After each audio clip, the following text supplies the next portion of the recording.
Hello students, NS तथा GM classes में आपका स्वागत है। इससे पहले वाली क्लास के अंदर हम एक महत्वपूर्ण टॉपिक कर रहे थे और वो था आपके पास में प्रकाश का विवर्तन। तो प्रकाश का विवर्तन क्या होता है इसको मैंने अच्छे से आपको कल समझा दिया था। तो इसकी डेफिनेशन को दोबारा से सुन लेना कि किसी पारदर्शी अवरोधक या द्वारक के किनारे से प्रकाश का मुड़ना तथा उसके ज्यामितीय छाया के रूप में फैलने की जो घटना है, इस घटना को क्या कहते हैं? प्रकाश का विवर्तन कहते हैं। उससे आगे आपके पास मैंने इसके अंदर आपको एक महत्वपूर्ण बात बताई थी कि प्रकाश का विवर्तन तभी संभव है, कब संभव है?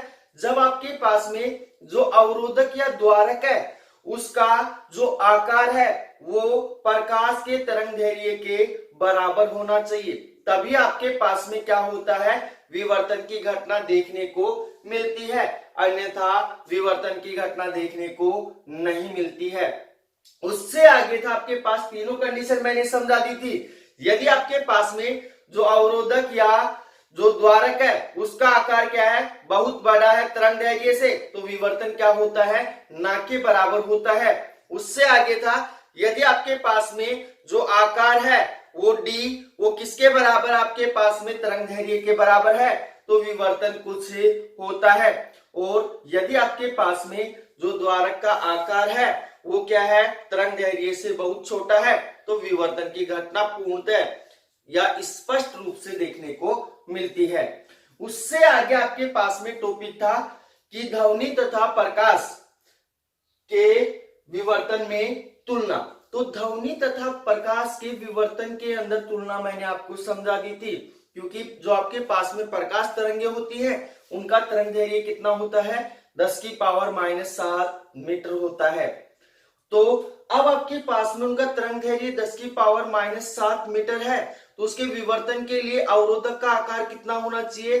10⁻⁷ मीटर स्क्वायर क्षेत्रफल का होना चाहिए।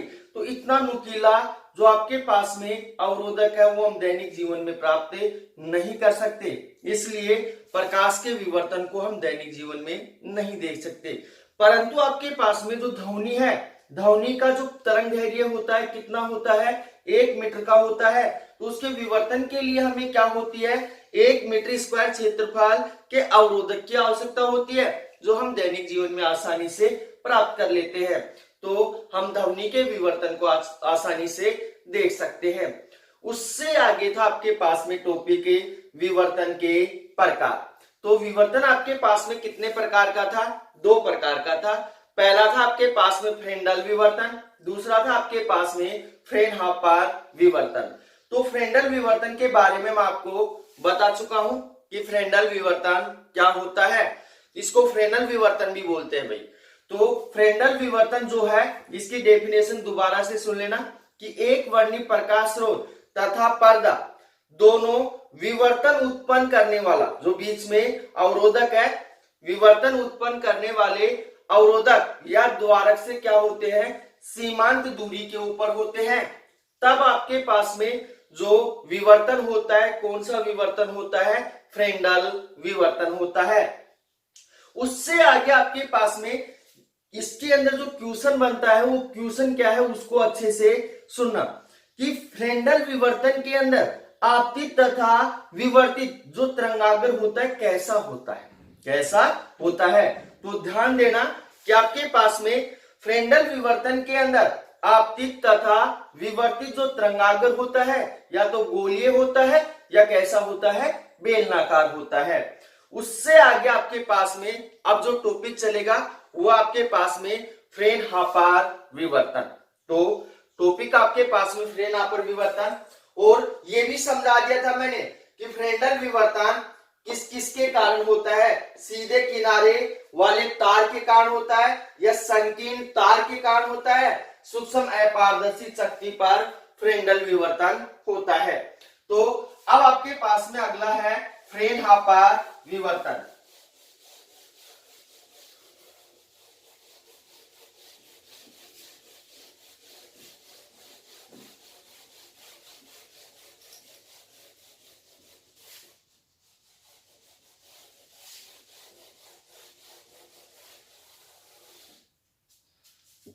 टॉपिक आपके पास में फ्रेनहाफर विवर्तन,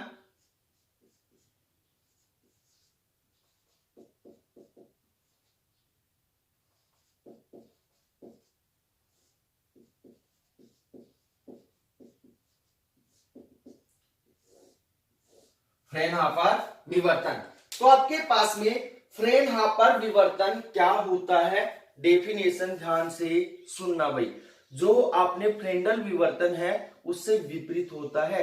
जब आपके पास में एक वर्णी प्रकाश स्रोत तथा पर्दा दोनों विवर्तन उत्पन्न करने वाले अवरोधक या द्वारक से सीमांत दूरी के ऊपर नहीं होते हैं, तो आपके पास में कौन सा विवर्तन होता है, फ्रेनहाफर विवर्तन होता है। क्या होता है, फ्रेनहाफर विवर्तन होता है। और आपके पास में जो फ्रेनहाफर विवर्तन होता है, फ्रेनहाफर विवर्तन के अंदर आपतित और विवर्तित जो तरंगागर होता है कैसा होता है, समतल तरंगागर होता है। कैसा होता है, समतल तरंगागर होता है। अब यहाँ पे आपके पास में क्वेश्चन बनता है कि फ्रेनहाफर विवर्तन किस प्रकार से हम प्राप्त करेंगे। तो फ्रेनहाफर विवर्तन हम क्या करेंगे, सिंगल स्लिट या ड्यू स्लिट से क्या करते हैं, हमें फ्रेनहाफर विवर्तन प्राप्त करते हैं। तो लिखेंगे कैसे, इसको ध्यान से समझना। जब एक वर्णी प्रकाश स्रोत, जब एक वर्णी प्रकाश स्रोत तथा पर्दा दोनों विवर्तन उत्पन्न करने वाले अवरोधक, दोनों विवर्तन उत्पन्न करने वाले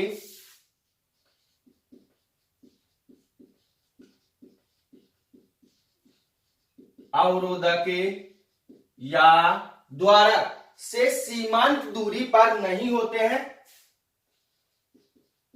या द्वारक से सीमांत दूरी पर नहीं होते हैं, नहीं होते हैं, तो उसे क्या कहते हैं, फ्रेनहाफर विवर्तन कहते हैं। तो उसे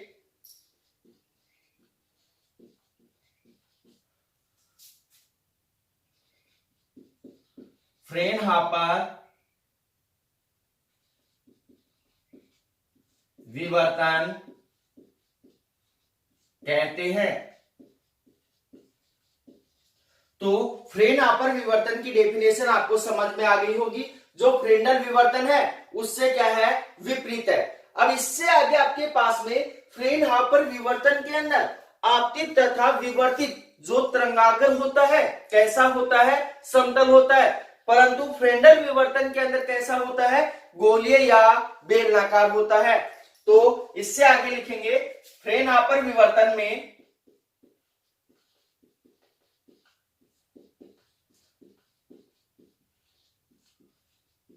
आपतित तथा विवर्तित तरंगागर समतल होता है।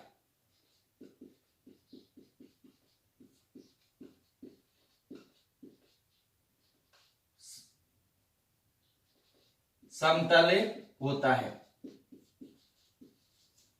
तो दोनों के अंदर कंपेयर समझ में आ गया होगा भाई। तो आपके पास में जो फ्रेंडल विवर्तन है उसके अंदर आपतित और विवर्तित तरंगाग्र कैसा होता है, गोलीय या बेलनाकार होता है।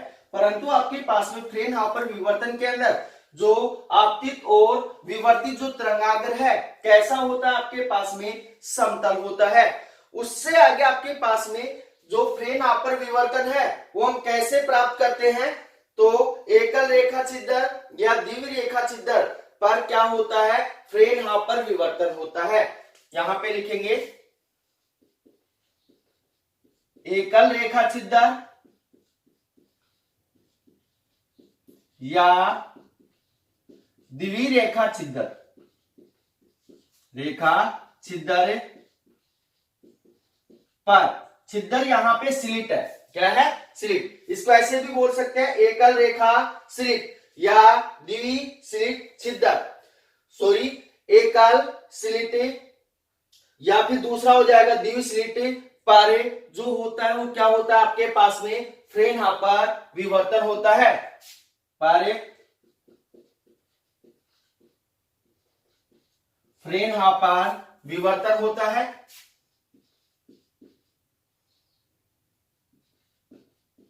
विवर्तन होता है। तो ये हो गया आपके पास में फ्रेनहाफर विवर्तन।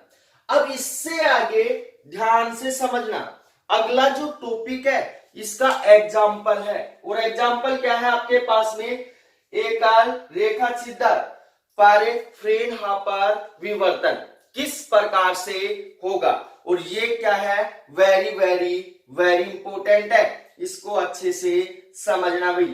तो एकल रेखा स्लिट पर जो आपके पास में फ्रेनहाफर विवर्तन वो किस प्रकार से होगा उसको अच्छे से समझना।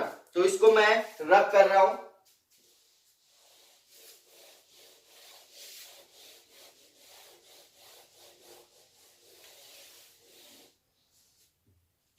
टॉपिक आपके पास में एकल झिल्ली के कारण या एकल स्लिट के कारण फ्रेनहाफर विवर्तन, एकल झिल्ली या इसको स्लिट बोल सकते हैं, स्लिट के कारण फ्रेनहाफर विवर्तन, फ्रेनहाफर विवर्तन। तो एकल झिल्ली या स्लिट के कारण फ्रेनहाफर विवर्तन के लिए सबसे पहले एक क्या बनाएंगे, डायग्राम बनाएंगे। तो डायग्राम को अच्छे से समझना।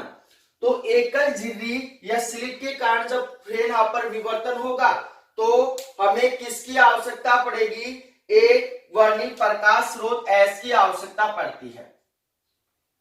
यहां पे आपके पास में एस क्या है, एक वर्णीय प्रकाश स्रोत है, जिससे प्रकाश किसके रूप में चलता है, तरंगाग्र के रूप में चलता है। अब आपके पास में इस एक वर्णीय प्रकाश स्रोत को हम क्या रखते हैं, एक उत्तल लेंस, एक उत्तल लेंस L1 के फोकस बिंदु के ऊपर रखते हैं। तो इस बात का ध्यान रखना कि आपके पास में एक वर्णीय प्रकाश स्रोत को उत्तल लेंस L1 के फोकस बिंदु या फोकस दूरी के ऊपर रखा जाता है तथा इस लेंस के सामने एक क्या लगा दिया जाता है, एकल स्लिट। इस लेंस के सामने क्या लगा दी जाती है, एकल स्लिट लगा दी जाती है, जिसकी दूरी कितनी है आपके पास में, डी है। इन दोनों जो आपने स्लिट ली है तो इस स्लिट की जो दूरी है वो कितनी आपके पास में, डी है, तथा इस स्लिट के सामने एक उत्तल लेंस L2 लगा दिया जाता है, एक उत्तल लेंस क्या लगा दिया जाता है, L2 लगा दिया जाता है, और उत्तल लेंस L2 के सामने एक पर्दा MN लगा दिया जाता है, एक पर्दा क्या लगा दिया जाता है, MN लगा दिया जाता है, जिसके ऊपर क्या प्राप्त होता है, जो विवर्तन प्रतिरूप है वो क्या होता है, प्राप्त होता है। तो अब आपके पास में ये तो एक सिस्टमेटिक क्या हो गया, आपके पास में प्रयोग हो गया।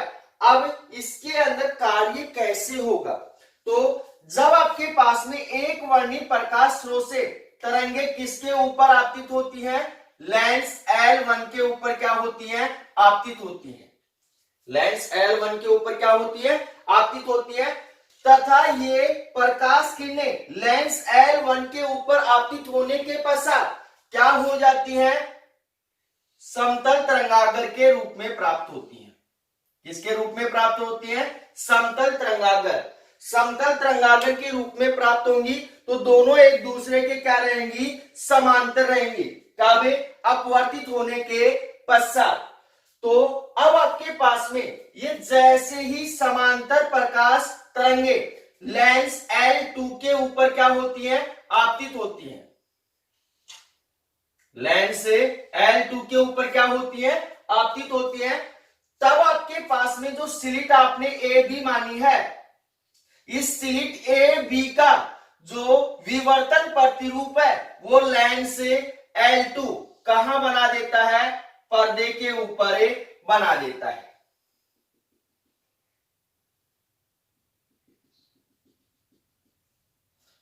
पर्दे के बिंदु P के ऊपर क्या करता है? बना देता है। तो ये हो गया आपके पास में एकल झिरी स्लिट के कारण फ्रेनहोफर विवर्तन। तो दोबारा से समझ लेना कि आपके पास में एकल झिरी स्लिट के कारण फ्रेनहोफर विवर्तन में एक एस क्या है? एक वर्णी प्रकाश स्रोत है। इस प्रकाश स्रोत को लेंस उत्तर लेंस L1 के फोकस दूरी के ऊपर रखा जाता है। तब आपके पास में जो लेंस L1 से क्या होती है? समतल तरंगागर के रूप में स्लिट ए बी के ऊपर तरंगे क्या होती हैं? आपतित होती हैं। और ये दोनों तरंगे क्या होती है? एक दूसरे के समांतर होती हैं। उससे आगे आपके पास में जो स्लिट आपने ली है उसकी चौड़ाई कितनी मानी आपने? डी मानी है। कितनी मानी है? डी। उससे आगे आपके पास में स्लिट ए बी का जो विवर्तन प्रतिरूप है वो लेंस L2 किसके ऊपर बनाता है? पर्दे MN के बिंदु P के ऊपर बना देता है। तो ये हो गया इसका साधारण सा डायग्राम। अब उससे आगे ध्यान से समझना भाई कि स्लिट ए बी से चलने वाली तरंगे यदि पर्दे MN के मध्य बिंदु के ऊपर पहुंचती है, इस बात को गौर से सुनना, यदि स्लिट ए बी से चलने वाली प्रकाश तरंगे पर्दे MN के मध्य बिंदु के ऊपर पहुंचती हैं तो वहां पे क्या होता है? समपोषी व्यतिकरण होता है। मध्य बिंदु के ऊपर पहुंचेगी तब क्या होगा? समपोषी व्यतिकरण होता है, जिसके कारण बिंदु P के ऊपर कौन सी फ्रिंजें बनेंगी भाई? दीप्त फ्रिंजें बनती हैं। कौन सी फ्रिंजें बनती हैं? दीप्त फ्रिंजें बनती हैं।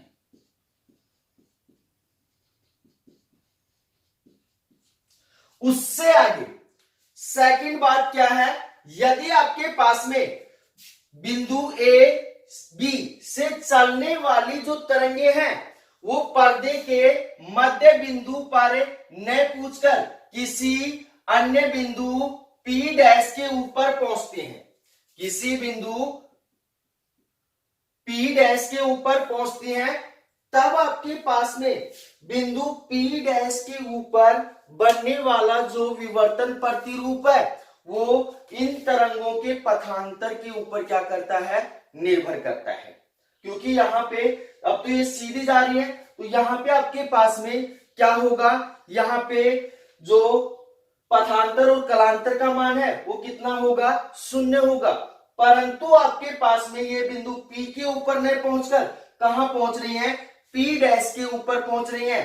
तब आपके पास में P डैश के ऊपर बनने वाला जो विवर्तन प्रतिरूप है वो इन दोनों तरंगों के पथांतर के ऊपर क्या करता है? निर्भर करता है। और इन दोनों बिंदुओं के मध्य पथांतर किस प्रकार से होगा?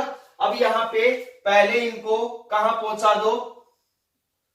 P डैश के ऊपर पहुंचा दो।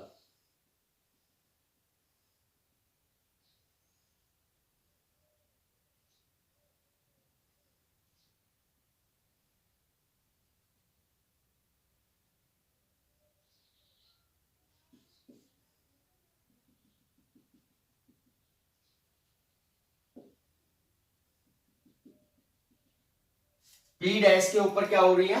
पहुंच रही है। तो यहां पे ध्यान देना भाई कि अब आपके पास में जो B P डैश है वो तरंग क्या है? अधिक दूरी तय करेगी और जो A और P डैश है वो क्या करेगी? कम दूरी तय करेगी। तो यहाँ पे ध्यान देना, तो आपके पास में यहाँ जो P डैश के ऊपर बनने वाला जो विवर्तन प्रतिरूप है वो इन दोनों तरंगों के पथांतर के ऊपर क्या करता है, निर्भर करता है। अब आपके पास में यहाँ जो इसका पथांतर निकालने के लिए बिंदु A से AC क्या डालते हैं, लंब डालते हैं। तो यहाँ पे इन दोनों तरंगों का पथांतर निकालने के लिए बिंदु A से AC क्या डालते हैं कि लंब डालते हैं। और आपके पास में ये जो तरंगे हैं, अब पहले तो बिंदु P के ऊपर जा रही थी, तब आपके पास पथांतर और कलांतर का मान कितना था, 0 था। परंतु अब ये कहां जा रही है, P डैश के ऊपर जा रही है, तो ये कितना कोण बना रही है, थीटा कोण बना रही है। तो ये कोण भी कितना होगा आपके पास में, थीटा होगा, क्योंकि दोनों कोण क्या है आपके पास में, एकांतर कोण है। उससे आगे आपके पास में यहां पे ध्यान देना कि P डैश के ऊपर जो फ्रिंजे बनेंगी वो कैसी होंगी, आपके पास में अदीप्त फ्रिंजे होंगी। कैसी होंगी, अदीप्त फ्रिंजे होंगी। तो अब आपके पास में यहां पथांतर का मान कैसे निकालेंगे उसको हम बाद में डिस्कस करेंगे, पहले इसको लिखना कैसे है उसको अच्छे से समझ लो भाई। तो किस प्रकार से लिखना है, एकल स्लिट फ्रेनहाफर विवर्तन में, एकल स्लिट फ्रेनहाफर विवर्तन में S एक वर्णी प्रकाश स्रोत है, S एक वर्णी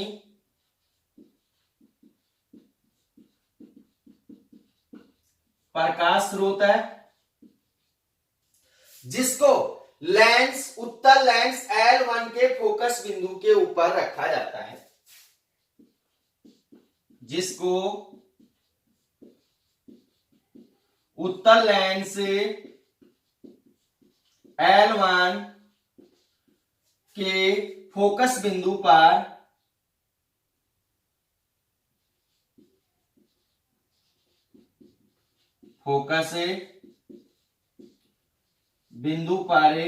रखा जाता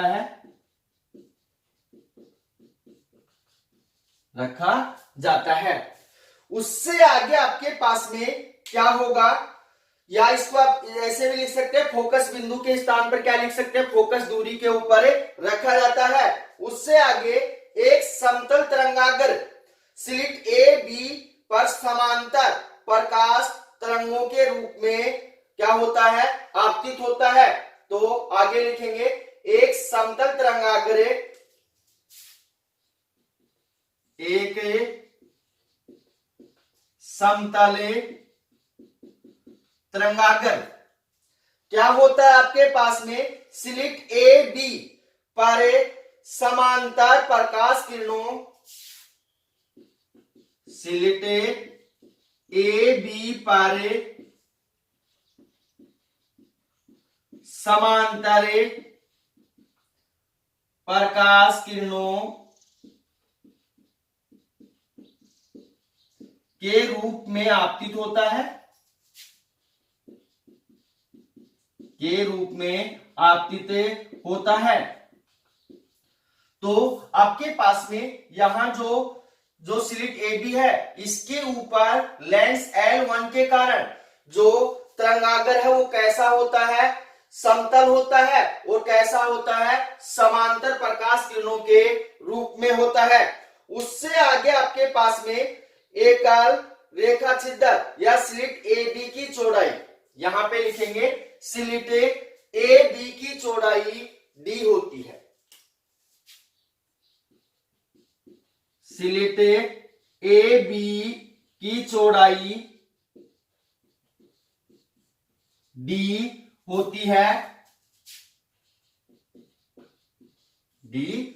है, जो प्रकाश तरंग दैर्घ्य के समान होती है, जो प्रकाश तरंग दैर्घ्य के समान होती है या बराबर होती है। उससे आगे आपके पास में यहां पे ध्यान देना कि स्लिट ए बी पर विवर्तन प्रतिरूप, स्लिट ए बी का जो विवर्तन प्रतिरूप है लेंस L2 की सहायता से पर्दे MN के बिंदु P पर प्राप्त कर लिया जाता है। तो यहां लिखेंगे स्लिट ए बी का विवर्तन प्रतिरूप, विवर्तन प्रतिरूप लेंस L2 की सहायता से, लेंस L2 की सहायता से पर्दे MN के मध्य बिंदु P पर प्राप्त कर लिया जाता है, या पर्दे MN के मध्य बिंदु P पर प्राप्त कर लिया जाता है, प्राप्त कर लिया जाता है। उससे आगे आपके पास में यहां पर्दे MN के ऊपर हमने क्या कर लिया है, प्राप्त कर लिया है। अब उससे आगे आपके पास में यहां पे ध्यान देना कि स्लिट ए बी से चलने वाली प्रकाश तरंगे अगर पर्दे के मध्य बिंदु P के ऊपर पहुंचती है तो वहां पे क्या होता है, समपोषी व्यतिकरण होता है। क्या होता है, समपोषी व्यतिकरण होता है। और समपोषी व्यतिकरण होने के कारण वहां पे क्या प्राप्त होती है, दीप्त फ्रिंजें प्राप्त होती हैं। तो इससे आगे हम लिखेंगे कि स्लिट ए बी के बिंदु ए व बी से चलने वाली तरंगे, क्या लिखेंगे, एरो का निशान लगाकर लिख सकते हैं, स्लिट ए बी के बिंदु ए तथा बी से चलने वाली तरंगे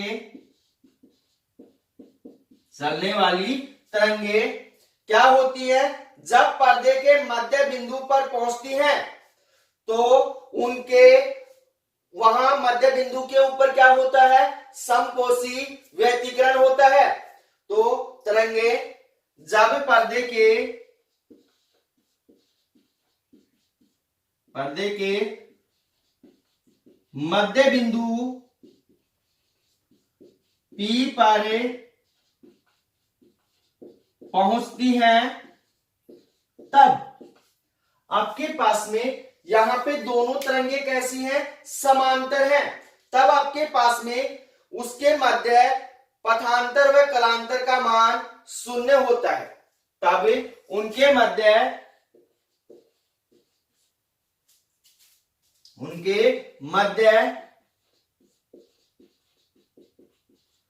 पथांतर तथा कलांतर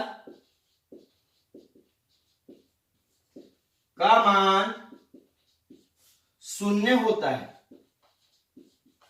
का मान क्या होता है, 0 होता है। जब पथांतर और कलांतर का मान 0 होगा तो बिंदु P के ऊपर क्या होगा भाई, समपोषी व्यतिकरण उत्पन्न होता है, जिसके कारण क्या बनती हैं, दीप्त फ्रिंजें बनती हैं। तो कलांतर का मान 0 होता है, जिसके कारण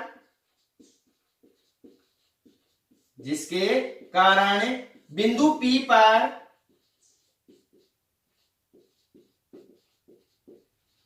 समपोषी व्यतिकरण होता है, समपोषी व्यतिकरण होता है।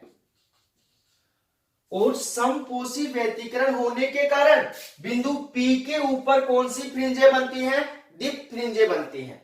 इसलिए यहां लिखेंगे, इसलिए बिंदु P पर दीप्त फ्रिंजें बनती हैं, दीप्त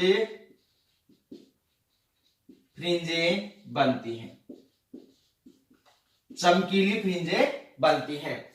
उससे आगे आपके पास में यदि जो स्लिट ए बी है उसके बिंदु ए तथा बी से चलने वाली प्रकाश तरंगे पर्दे के मध्य बिंदु के ऊपर न पहुंचकर किसी अन्य बिंदु के ऊपर पहुंचती है, तब आपके पास में जो बनने वाला जो विवर्तन प्रतिरूप है वो इन तरंगों के पथांतर के ऊपर क्या करता है, निर्भर करता है। तो इन तरंगों के पथांतर के ऊपर किस प्रकार से निर्भर करेगा उसको अच्छे से समझना भी। तो सबसे पहले लिखेंगे मध्य बिंदु के अतिरिक्त अन्य बिंदुओं पर बनने वाले, यहां लिखेंगे सेकंड एरो का निशान लगाकर, मध्य बिंदु के अतिरिक्त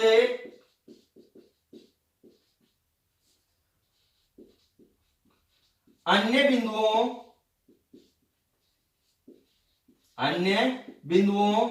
पर बनने वाला जो फ्रिंज प्रतिरूप है, बनने वाला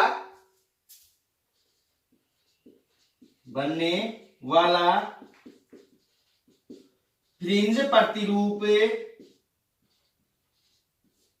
उन तरंगों के पथांतर के ऊपर क्या करता है, निर्भर करता है। या फिर इसको हम ऐसे लिख सकते हैं, बिंदु ए व बी से चलने वाली तरंगों के मध्य उत्पन्न पथांतर पर निर्भर करता है। प्रतिरूप बिंदु ए तथा बी से चलने वाली तरंगों के पथांतर पर निर्भर करता है। अब आपके पास में पथांतर के ऊपर निर्भर करता है। यदि आपके पास में बिंदु ए तथा बी से चलने वाली तरंगे कहां पहुंचती हैं, बिंदु पी डैश के ऊपर पहुंचती हैं। कहां पहुंचती हैं, पी डैश पर पहुंचती हैं। तो उन तरंगों के मध्य पथांतर ज्ञात करने के लिए हम क्या करते हैं, बिंदु ए से AC क्या डालते हैं, एक लंब डालते हैं। तो यहां ध्यान से समझना कि बिंदु ए तथा बी से चलने वाली तरंगे कहां पहुंचती है, बिंदु पी डैश के ऊपर पहुंचती है। तब आपके पास में इन दोनों तरंगों के मध्य पथांतर ज्ञात करने के लिए बिंदु ए से क्या डालते हैं, एक AC लंब डालते हैं। तो आपके पास में ये तरंगे अगर थीटा कोण बनाती हैं तो आपके पास यहां भी कितना कोण बनेगा, थीटा कोण बनेगा। तो आगे क्या लिखेंगे कि बिंदु ए व बी से चलने वाली तरंगे, बिंदु ए तथा बी से चलने वाली तरंगे जब बिंदु P डैश पर पहुंचती हैं, जब बिंदु P डैश पर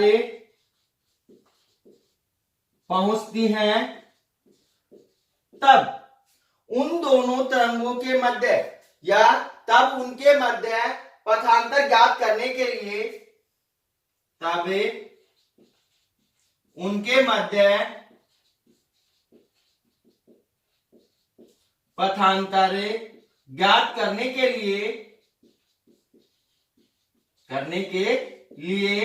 बिंदु ए से AC एक लंब डालते हैं। बिंदु ए से AC एक लंब डालते हैं, लंबे डालते हैं। अब यहां पे आपके पास में AC आपने क्या डाला है, लंब डाला है। इस प्रकार जो BC है वो क्या है, इन दोनों तरंगों के मध्य पथांतर है। क्योंकि यहाँ पे दोनों तरंगे आप आगे क्या हो जाएंगी, बराबर हो जाएंगी।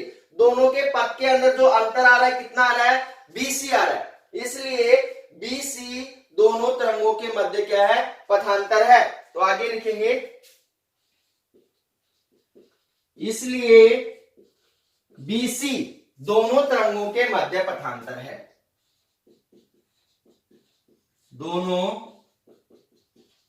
तरंगों के मध्य